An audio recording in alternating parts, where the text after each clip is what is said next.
Wittgenstein's Tractatus is an argument in 7 statements that define what is a proposition, and what is not.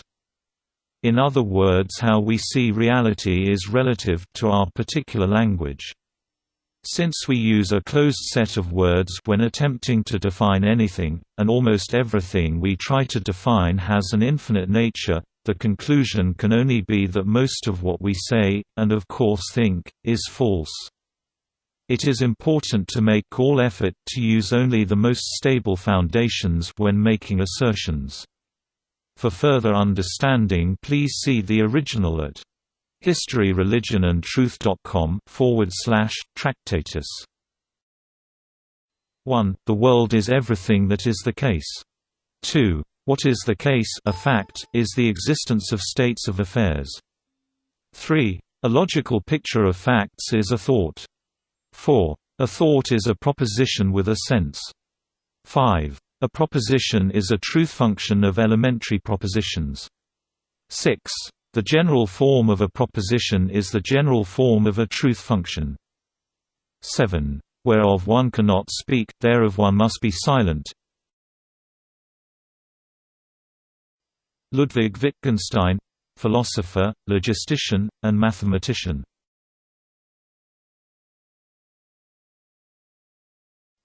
I point to Wittgenstein because he came to his Tractatus through the study of mathematics and logic, which are the 2 primary tools we use to understand reality. The Tractatus delineates the relationship between language and logic. It states that our view of reality is governed by the language of our culture. Everything we do originates from the words we use to explain what we believe. In turn, what we believe dictates how society will behave. What we believe is dependent on our language and culture, which can be shaped by state propaganda, or religion. The modification of belief may well be the principal reason for religion. An unknowable God. We define the word God with the word infinite. Limitless and infinite are the absolute properties of the word God. The set of what we know is a small subset of what we don't know. Obviously, we cannot know the unknowable. If we agree to truthfully define God, then we must accept God is unknowable. It is for this reason that, whereof one cannot speak, thereof one must be silent. Speaking of God or infinity can never be more than speculation. Throughout this paper, the word God is used to describe our belief in God, and not an actual being, unless only as speculative reasoning. Nonetheless, God is seen as the most important aspect of human history, for it has been our belief in God that has formed the society we live in. Accordingly, what we can know about God can only be inferred by looking truthfully at our history, and understanding the physical nature of matter. Proof there is a God. The word God refers to the nature of infinite creation in relation to mankind, and is the only word we can use to describe the incomprehensible, or metaphysical, under, and overlaying properties of reality. What is reality? Only some aspects of our physical reality are comprehensible. We know that 2 opposing, yet interconnected forces, entropy, chaos and life, order are responsible for most of what concerns us.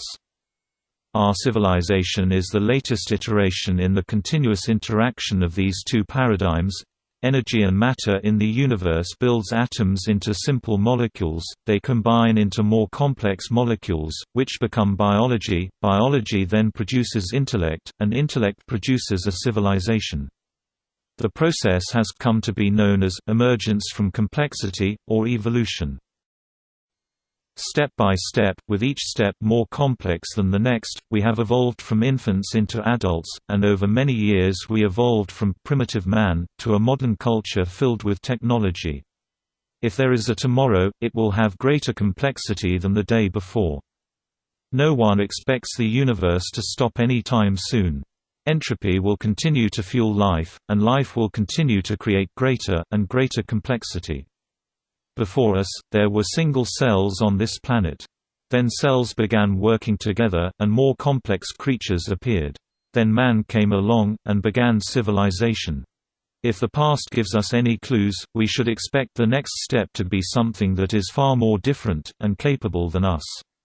We can expect to be left behind, just as when man came along we became something very different to all the other species. This process repeats. When interactions become sufficiently complex, a new stratum develops. When a new stratum develops, we will be part of something new and unknown, and we will have no clue what it actually is, or will do. There is a good chance we will not even be aware of it.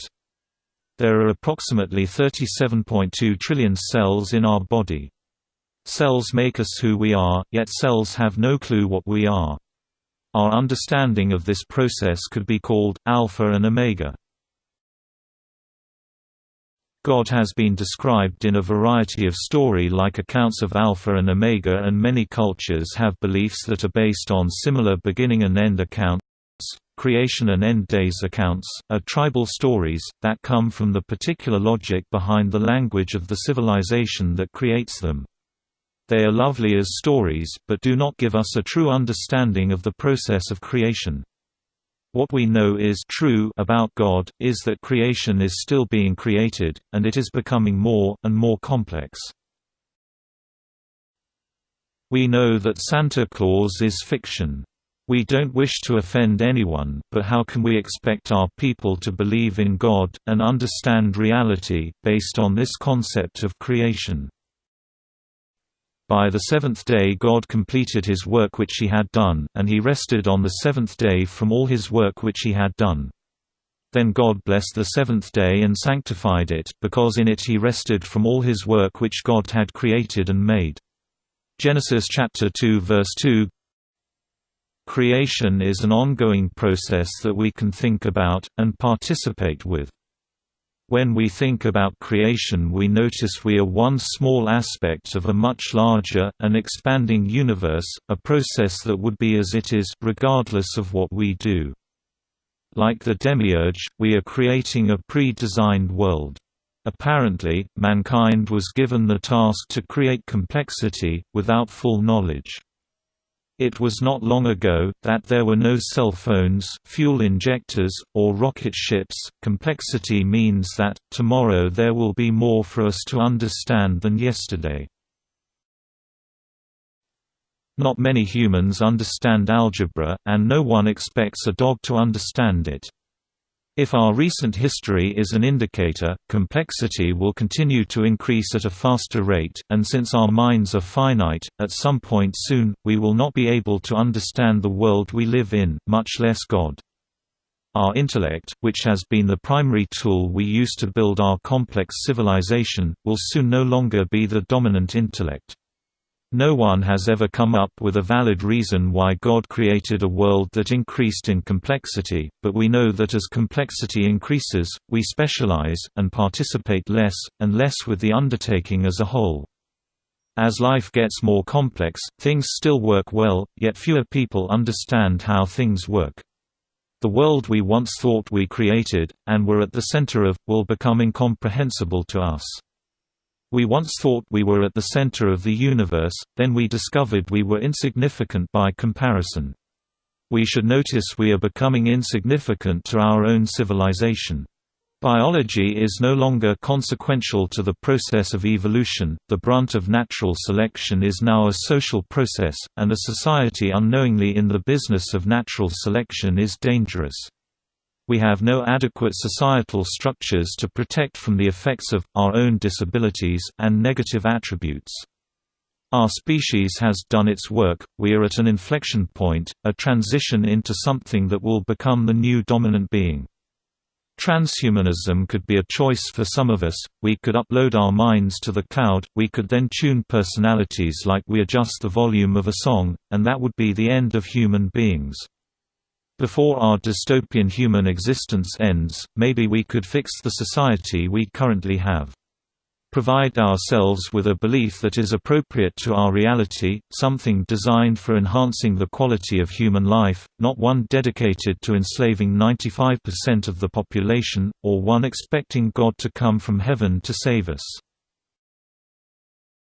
What we believe should be designed to attend to human suffering, and the quality of life.